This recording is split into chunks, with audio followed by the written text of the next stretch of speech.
Hi guys, just wanted to go over these reading response questions that you're going to be using a lot in this course. So I wanted to make sure that we go through them all and make sure that they have some explanation, because some of them are a little tricky if these are the first time you're seeing them. Again, there are three types. The D is directly stated information. So this is information that will be in the text or in the video or in the reading. So this one should be the easiest to find.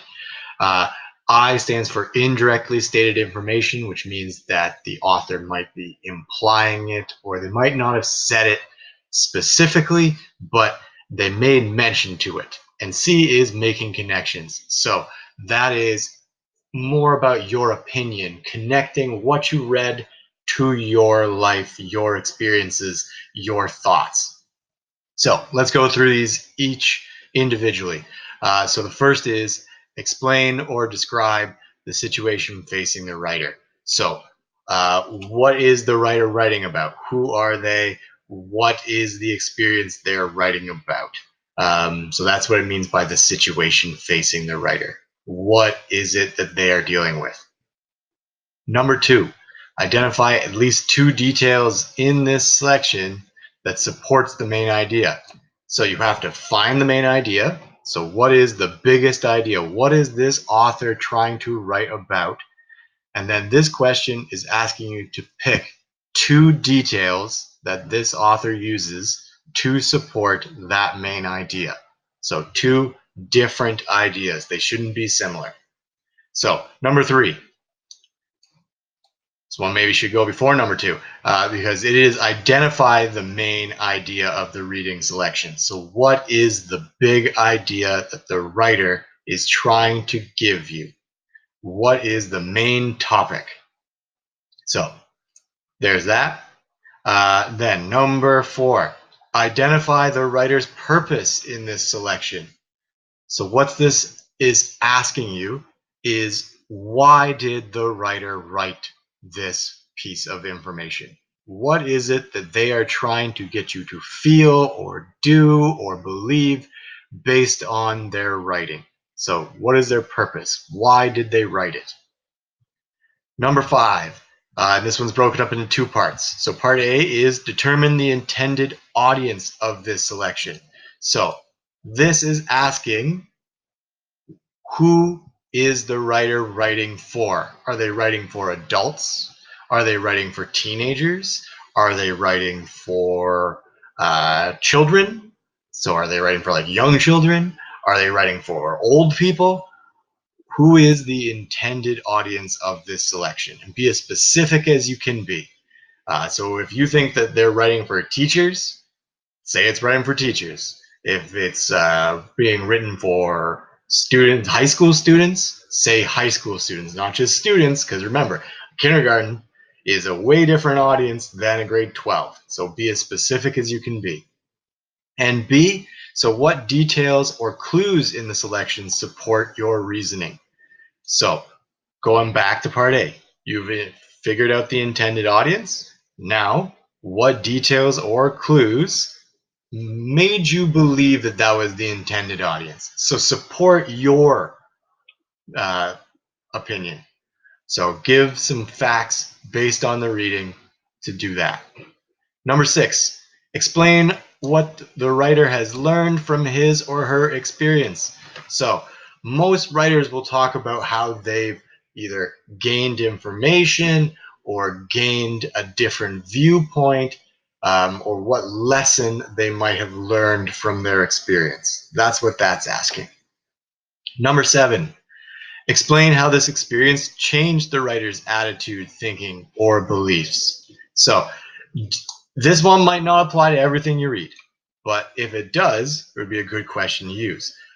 So this is about explaining, if the writer has learned something, how did that growth help them to change their attitudes or their thinkings or their beliefs? Maybe before they thought one way and then they had this experience, so they're thinking a different way. So how did the experience change the writer's attitude? What is the cause and what's the consequence of that? 8, describe the range of support of the main idea in this selection. So is it broad? Is it narrow? Is it extensive? Is it minimum? So how has the author supported the main idea? Are there a lot of different examples? Are there just a few examples? How did they support it? Is there a lot of supporting evidence, or is there just a little bit? That's what that's asking you. Number 9, explain how the choice of language in this selection is appropriate for the intended audience. So we talked about intended audience before. So now this is talking about how did the author use language to meet that audience. So just the way you might talk differently to adults versus talking to a grade 2 student, the author has to write in a different way and use different language to try to appeal to that audience. How did they use language to get to that intended audience? Number 10, explain why the title of this selection is significant or appropriate. So most things you read are going to have a title. Everything you write should have a title. So how is the title of this selection significant or appropriate? So how does it fit with what's described in the writing? Number 11, explain how effectively or accurately the title prepares the reader for the main idea. I'm sure we've all read things that have a title that doesn't match anything to do with what is in the actual reading. There are some where it's spot on, where okay, this is the important part, the important aspect of that title. It might give an important detail about the reading. It might set the scene for where this place is going to, where the story is going to take place. So what information do we get from the main idea? Do we get about the main idea from the title? Number 12, what lessons are conveyed by the information? So again, what lessons are we supposed to learn from the information? And you'll see some of these overlap because they're asking very similar things. So how does the information presented teach you a lesson? Number 13, choose an alternative title and explain why it is also appropriate for the selection. So we talked about titles up here. So now you're talking that it's asking you to create a different title that would still be attached to that piece of writing. So another appropriate title. Number 14, describe an inappropriate audience for this selection and give reasons why it is inappropriate. So we talked about appropriate audience. Now it's talking, okay, what audience would this writing not be good for and why? So a lot of things that are written for like very old adults don't appeal to teenagers at all. So the teenagers would be an inappropriate audience. But why are they an inappropriate audience is what it's asking. So pick an audience and describe why it's inappropriate. 15. Explain how the issues in this selection are relevant to you. So the reading is going to have issues involved in it. It's going to be talking about a topic. So how is that topic, how are the issues relevant to you? And relevant means like important or connected. So how are they connected to you? 16, explain how the issues in this selection are relevant to students in general. So again, it's about relevance. So how does it connect? How is it important? But now it's not to you, but how is it relevant to students in general? So think about grade 11, grade 12 students. How does it connect to their daily lives? Why should they care about what's being talked about? 17, explain why it's important to have this information. I think that one's pretty easy to understand. So why is the information presented in the selection important? 18, Explain how this reading selection reminds you of another selection you have read. So this you might be able to use later on, and it's connecting something you just read to something you've read in the past. So dive into things you might have read in your other classes in school, or maybe something you've read personally. How does it connect to what you have read? 19. Explain how this reading selection reminds you of a movie, song, or television show. So if while you're reading, you're just like, oh, this is exactly like what happened in that movie. Or, oh, that's what they're talking about.